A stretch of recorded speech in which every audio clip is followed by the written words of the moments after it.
ஹாய்ங்க, எல்லாருக்கும் காலை வணக்கம். இந்த பதிவு எதுக்காகன்னு பார்த்தீங்கன்னா, இந்த வெளிநாட்டில் வேலை செய்கிறாங்களா ஆண்கள், அவங்களுக்காக தான். நேற்று நான் ஒரு லைவ் போய் பார்த்தேன். அந்த மாதிரி லைவ்ல பார்த்தீங்கன்னா நல்ல லைவ் போடுது, சம்பாதிக்குது, யூடியூப்ல சம்பாதிக்குது, ஒரு வீட்டுக்கு 2 வீடு, காரு 2-3 கார் வச்சிருக்கு, நல்லா சம்பாதிக்குது. ஓகேங்களா, அந்த மாதிரி ஏதோ ஒரு திறமையில பொழைச்சி போகிறது. ஓகே, அந்த லைவ்ல சூப்பர் தேங்க்ஸ்ன்னு சொல்லி ஒரு ஆப்ஷன் இருக்குங்க. ஓகேங்களா, அந்த ஆப்ஷன்ல பாத்தீங்கன்னா நிறைய பேர் 30 ரூபா 40 ரூபான்னு போடுறீங்க. நான் என்ன சொல்றேன்னா, போடுறது நீங்க தப்புன்னு நான் சொல்லவில்லை.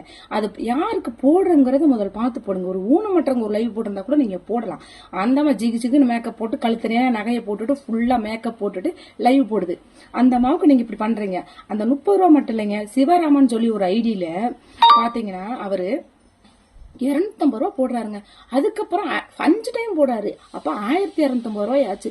அந்த அம்மா சிவராமன் உங்களை தான் ஆளக்கானு பார்த்துட்டு ஹாய்ங்குது, பிளேன் கிஸ் கொடுக்குது அப்படிங்குது, அவர் போட்டுக்கிட்டே இருக்காரு. ஓகேங்களா, அந்த 1250 ரூபா உங்க அம்மா அப்பாவுக்கு அனுப்பிச்சு பாருங்க, உங்க மனைவிக்கு அனுப்பிச்சு பாருங்க, உங்க பிள்ளைக்கு அனுப்பிச்சு பாருங்க, அவங்க எவ்வளவு ஹாப்பியா பண்றாங்கன்னு. ஓகேவா, இது அவங்கள ஏமாத்தல, நீங்க உங்களவே நீங்க ஏமாத்திக்கிறீங்க. ஓகேங்களா, அந்த 30 ரூபா 40 ரூபா போட்டவங்களுக்கு சொல்றேன். அந்த 30 ரூபா இருந்தா உங்க மனைவி 1/2 லிட்டர் பால் வாங்கி குழந்தைக்கு கொடுத்துருவாங்க. ஓகேங்களா, இப்படி எல்லாம் ஏமாறாதீங்க. சரிங்களா, சரியான ஏமாளியா இருக்கீங்க. போங்கய்யா போங்க, உங்களையெல்லாம் வச்சு ஒண்ணும்